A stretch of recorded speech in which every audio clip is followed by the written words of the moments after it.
At Trust Roofing, client communication is key. Great client communication starts the moment that we arrive all the way through every single step of their roofing process.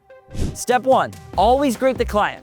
When we arrive, knock on the door or ring the bell, let the client know who you are, what you're going to be doing, and how long approximately it's going to take. A warm, respectful greeting starts the project off the right way. Step 2, keep the client fully informed. Clients should know everything we know. Good news, bad news, weather delays, material changes, or even small property damage. It all gets shared. Leaving the property for lunch even should be communicated. The more the homeowner remains in the loop with the project, the more we succeed. The idea is to make the client feel like they're part of the project throughout and being taken care of, not just paying for it. These same principles apply to how we work with our team members. Clear and honest communication is not optional. It's who we are. Greet every client, keep them in the loop, and keep them part of the project. If we do this, most projects will go off without a hitch.